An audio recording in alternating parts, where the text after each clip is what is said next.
Hello guys, welcome back to my channel. നമ്മൾ ഒരുപാട് നാളായി വീഡിയോസൊക്കെ ഇട്ടിട്ട് അതിൻ്റെ പ്രധാന കാരണം എന്ന് പറയുന്നത് എൻ്റെ ഫോൺ തറയിൽ വീണിട്ട് പൊട്ടിയിട്ടുണ്ടായിരുന്നു.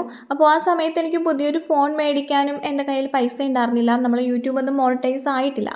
അപ്പോൾ അങ്ങനെ എൻ്റെ കയ്യിൽ പൈസ ഇല്ലാത്തത് കാരണം എനിക്ക് പുതിയൊരു ഫോൺ മേടിക്കാനും പറ്റിയിട്ടുണ്ടായിരുന്നില്ല.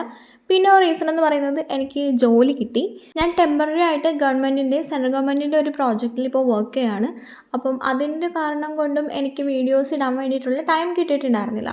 ഗവൺമെൻറ് സെക്ടറിൽ ജോലി കിട്ടുന്നതിന് മുന്നേയും ഞാൻ 2 ജോലി ചെയ്തിട്ടുണ്ടായിരുന്നു പ്രൈവറ്റ് സെക്ടറിൽ. ഇനിയിപ്പോൾ നമ്മളാണല്ലോ വീട്ടിലെ കാര്യങ്ങളൊക്കെ നോക്കാനുള്ളത്. അതുകൊണ്ട് വീട്ടുകാരെ ഹെൽപ്പ് ചെയ്യുന്നത് എൻ്റെ റെസ്പോൺസിബിലിറ്റി ആയതുകൊണ്ട് പഠിത്തം മാത്രം കൊണ്ടുപോയാൽ ശരിയാവത്തില്ല എന്ന് തോന്നി. അതുകൊണ്ടാണ് ജോബും കൂടെ നോക്കുന്നത്. ഞാൻ പിന്നെയും എൻ്റെ PSC ജേണി സ്റ്റാർട്ട് ചെയ്യുന്നതിന് ഒരു പ്രധാന റീസൺ ഉണ്ട്. കാരണം ഞാൻ പറഞ്ഞല്ലോ, ഞാൻ പ്രൈവറ്റ് സെക്ടറിൽ വർക്ക് ചെയ്തിട്ടുണ്ടെന്ന്. ഞാൻ ഇപ്പോൾ കറൻ്റ്ലി വർക്ക് ചെയ്യുന്നത് ഗവൺമെൻറ് സെക്ടറിലാണ്. പക്ഷേ ഈ 2 സെക്ടറിലും വർക്ക് ചെയ്തത് വെച്ച് എനിക്ക് കുറച്ച് കാര്യങ്ങൾ മനസ്സിലായിട്ടുണ്ട്. എനിക്ക് അവിടെ ഉണ്ടായ അനുഭവങ്ങളും കുറച്ച് തിരിച്ചറിവും വെച്ചതോടെ എനിക്ക് മനസ്സിലായി എന്തുകൊണ്ടും നല്ലത് ഗവൺമെൻറ് സെക്ടർ ആണെന്ന്. അതെന്തായാലും ഞാൻ വേറൊരു വീഡിയോ ആയിട്ട് ഞാൻ ചെയ്യുന്നതായിരിക്കും. ഇപ്പോൾ ഞാൻ PSCയിൽ ഒരു പെർട്ടിക്കുലർ എക്സാം ഫോക്കസ് ചെയ്ത് പഠിക്കുകയാണ്. അതോടൊപ്പം ജോലിയും നോക്കുന്നുണ്ട്. ഇപ്പോൾ എനിക്ക് ജോലി എന്ന് പറയുന്നത്, ജോലിനെ കുറിച്ച് നിങ്ങൾക്ക് കൂടുതൽ അറിയണം എന്നുണ്ടെങ്കിൽ നിങ്ങൾ കമൻറ്റ് ചെയ്യട്ടോ. അപ്പോൾ ഞാൻ വേറൊരു വീഡിയോ ചെയ്യാവുന്നതാണ്. PSC പഠിക്കുന്നവരായിരിക്കും കൂടുതലും ഈ വീഡിയോസൊക്കെ കാണുന്നത്. അതുകൊണ്ട് എന്തായാലും നിങ്ങൾ PSC പഠിക്കുന്നുണ്ടെങ്കിൽ വേറെ ജോലി നോക്കാം, അതായത് പ്രൈവറ്റ് സെക്ടറിലോട്ടൊക്കെ പോവാം എന്ന് ആലോചിക്കുന്നതിന് മുന്നേ നിങ്ങൾക്കിപ്പോൾ നല്ലൊരു ഫിനാൻഷ്യൽ കണ്ടീഷൻ ഉണ്ട്, വീട്ടുകാരുടെ സപ്പോർട്ടൊക്കെ ഉണ്ടെന്നുണ്ടെങ്കിൽ നിങ്ങൾ എന്തായാലും PSC ഒരിക്കലും നിർത്തരുത്.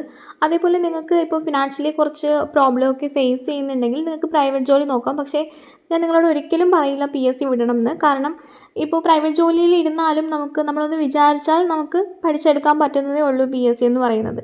അതുപോലെ തന്നെ ഞാനും ഇപ്പോൾ ജോലിയും PSCയും പഠിക്കുന്നുണ്ട്.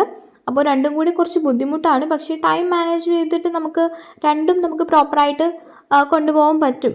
എന്നെ സംബന്ധിച്ച് നോക്കുകയാണെന്നുണ്ടെങ്കിൽ എൻ്റെ ഫാമിലിയെ സപ്പോർട്ട് ചെയ്യേണ്ടത് എൻ്റെ റെസ്പോൺസിബിലിറ്റി ആണ്. അപ്പോൾ എൻ്റെ അമ്മയും പപ്പയും എന്നൊക്കെ പറയുന്നത് കുറച്ച് ഏജ്ഡ് ആയിട്ടുള്ളവരാണ്. അപ്പോൾ അവർ ഇനിയും പണിക്ക് വിടാൻ വേണ്ടിയിട്ട് വിടുന്നത് ശരിയല്ലല്ലോ. അതുകൊണ്ടാണ് ഞാൻ വേറെ ജോലി നോക്കുന്നത്. എന്തായാലും പ്രൈവറ്റ് ഫീൽഡ് ആയാലും ജോലിയോടൊപ്പം PSC എന്തായാലും കണ്ടിന്യൂ ചെയ്യാൻ വേണ്ടിയിട്ടാണ് തീരുമാനിച്ചിരിക്കുന്നത്. PSC നിർത്തണം എന്നുള്ളത് ഞാൻ ഇനി ഒരിക്കലും എൻ്റെ ലൈഫിൽ ഞാൻ അങ്ങനെ ഒരു തീരുമാനം എടുക്കത്തില്ല. കാരണം അതിൻ്റെ ഒരു PSC അല്ലെങ്കിൽ ഗവൺമെൻറ് ജോബിൻ്റെ ഒരു വില എന്താണെന്നും ആ റെസ്പെക്റ്റ് എന്താണെന്നും എനിക്ക് നന്നായിട്ട് മനസ്സിലായിട്ടുണ്ട്. അതുകൊണ്ട് എന്തായാലും ഞാൻ PSC ഇനി കണ്ടിന്യൂ ചെയ്യും. ഫിനാൻഷ്യൽ ഫ്രീഡം എന്ന് പറയുന്നത് ആണായാലും പെണ്ണായാലും ലൈഫിൽ അച്ചീവ് ചെയ്യേണ്ട ഒരു കാര്യമാണ്. പ്രത്യേകിച്ചും എനിക്ക് വുമണിനോടാണ് പറയാനുള്ളത്. കാരണം നമ്മൾ ആരെയും ഡിപ്പെൻഡ് ചെയ്യാതെ ജീവിക്കാൻ വേണ്ടിയിട്ട് പഠിക്കണം. ഇപ്പോൾ നമ്മൾ അച്ഛനെ ഡിപ്പെൻഡ് ചെയ്യുന്നു, നമ്മുടെ സഹോദരന്മാരെ ഡിപ്പെൻഡ് ചെയ്യുന്നു, ഇപ്പോൾ കല്യാണം കഴിച്ച് കഴിഞ്ഞാൽ ഭർത്താവിനെ ഡിപ്പെൻഡ് ചെയ്യുന്നു. അങ്ങനെ ആരെയും ഡിപ്പെൻഡ് ചെയ്യാതെ നമുക്ക് സ്വന്തം കാലിൽ നിൽക്കണം എന്നുണ്ടെങ്കിൽ നമുക്ക് ഫിനാൻഷ്യൽ ഫ്രീഡം വേണം. ഫിനാൻഷ്യൽ ഫ്രീഡം കിട്ടാൻ വേണ്ടിയിട്ട് നമുക്ക് നല്ലൊരു ജോലി വേണം. ആ ജോലി ഗവൺമെൻറ് സെക്ടറിലാണെങ്കിൽ പിന്നെ നമുക്ക് ലൈഫ് ലോങ് നമ്മൾ സെക്യൂർഡ് ആയിരിക്കും. പിന്നെ നമുക്ക് തിരിഞ്ഞു നോക്കേണ്ട ആവശ്യമേ വരുന്നില്ല. അതുകൊണ്ടാണ് പറയുന്നത്, ഇപ്പോൾ ഗവൺമെൻറ് ജോബ് കിട്ടുക എന്നുള്ളത് അതൊരു വാല്യൂ ആണ്. ആൾക്കാർ നമുക്ക് തരുന്ന റെസ്പെക്റ്റും അതൊക്കെ നോക്കുന്ന ടൈമിൽ എപ്പോഴും എന്തുകൊണ്ടും നല്ലത് ഒരു ഗവൺമെൻറ് ജോബാണ്.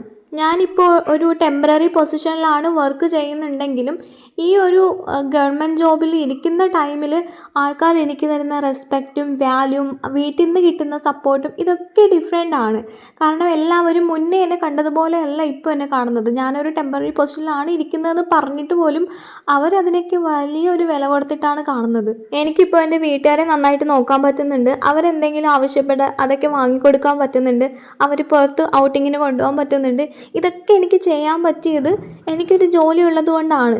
ഗവൺമെൻറ് ജോബും കൂടെ ആകുമ്പോൾ ആൾക്കാർക്ക് അത്രയും റെസ്പെക്റ്റും കൂടെയാണ്.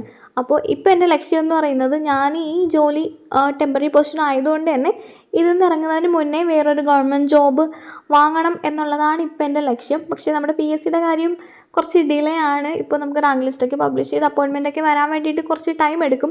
എന്നാലും ഈ ജോലിയിലിരിക്കുന്ന സമയം കഷ്ടപ്പെട്ട് പഠിച്ച് ഈ ഒരു എക്സാമൊക്കെ നന്നായിട്ട് എഴുതി കഴിഞ്ഞാൽ നമുക്കൊരു ഹോപ്പ് ഉണ്ടായിരിക്കുമല്ലോ, എന്തായാലും നമുക്ക് ഗവൺമെൻറ് ജോലി കിട്ടും എന്നുള്ളൊരു ഹോപ്പ് ഉണ്ടായിരിക്കും.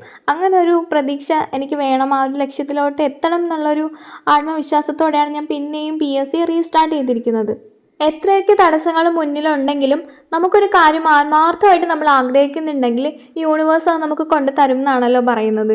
അതുകൊണ്ട് തന്നെ ഞാൻ ആത്മാർത്ഥമായിട്ട് ഒരു ജോലിക്ക് വേണ്ടിയിട്ട് ഇപ്പോൾ കഷ്ടപ്പെട്ട് പഠിച്ചുകൊണ്ടിരിക്കുകയാണ്. ഞാൻ എൻ്റെ പ്രിപ്പറേഷൻ സ്റ്റാർട്ട് ചെയ്തിട്ട് തന്നെ 1 മന്ത് ആയിട്ടുണ്ട്. പക്ഷേ ജോലിയും കൂടെ ഒപ്പമുള്ളത് കൊണ്ട് കുറച്ച് പാടാണ് കാര്യങ്ങളൊക്കെ പ്രോപ്പറായിട്ട് നോക്കാൻ വേണ്ടിയിട്ട്. ഞാനിപ്പോൾ ഒരു കോച്ചിങ് എടുക്കുന്നുണ്ട്. പ്രോപ്പറായി ഒരു സ്റ്റഡി പ്ലാനൊക്കെ ക്രിയേറ്റ് ചെയ്തിട്ട് എൻ്റെ ജോലിയും എൻ്റെ സ്റ്റഡീസും ഞാൻ ഒരുമിച്ചാണ് ഇപ്പോൾ കൊണ്ടുപോയിക്കൊണ്ടിരിക്കുന്നത്. അതെങ്ങനെയാണ് ഞാനിപ്പോൾ രണ്ടും കൂടി മാനേജ് ചെയ്യുന്നത് എന്നൊക്കെയുള്ള വീഡിയോസ് ഞാൻ അടുത്തിടുന്നതാണ്. അപ്പോൾ എല്ലാവരും നന്നായിട്ട് പഠിക്കുക. ഒരുപാട് നോട്ടിഫിക്കേഷൻസ് വന്നിട്ടുണ്ട്. ഒരുപാട് നോട്ടിഫിക്കേഷൻസ് ഇനി വരാനും ഇരിക്കുന്നുണ്ട്. അപ്പോൾ അതെല്ലാം പ്ലാൻ ചെയ്ത് ഏതെങ്കിലും ഒരു എക്സാം ഫോക്കസ് ചെയ്ത് പഠിക്കുന്നതായിരിക്കും എപ്പോഴും ബെറ്റർ എന്നാണ് എനിക്ക് പറയാനുള്ളത്. ഞാനൊരു പെർട്ടിക്കുലർ എക്സാം എടുത്തിട്ട് അതിന് വേണ്ടിയിട്ട് മാത്രമാണ് പഠിക്കുന്നത്. എന്നും ഡിസിപ്ലിനായിട്ട് വീട്ടിലിരുന്ന് പഠിക്കാൻ പറ്റാത്തവർ തീർച്ചയായിട്ടും ഒരു കോച്ചിങ് എടുക്കണം. എനിക്കിപ്പോൾ വർക്കും എൻ്റെ പഠിത്തവും കൂടി ഒരുമിച്ച് കൊണ്ടുപോകാൻ പറ്റാത്തത് കൊണ്ട് എനിക്ക് കുറച്ച് ബുദ്ധിമുട്ട് ഫീൽ ചെയ്തുകൊണ്ടാണ് ഞാനിപ്പോൾ ഒരു കോച്ചിങ് എടുക്കുന്നത്. ഞാൻ ഓൺലൈനായിട്ടാണ് ഇപ്പോൾ പഠിക്കുന്നത്. സോ ഇത്രയേ ഉള്ളൂ ഇന്നത്തെ വീഡിയോ. ഇനിയും ഇൻട്രസ്റ്റിംഗ് ആയിട്ടുള്ള സ്റ്റഡി വ്ളോഗ്സുമായിട്ട് ഞാൻ വരുന്നതാണ്. Thank you for watching. By.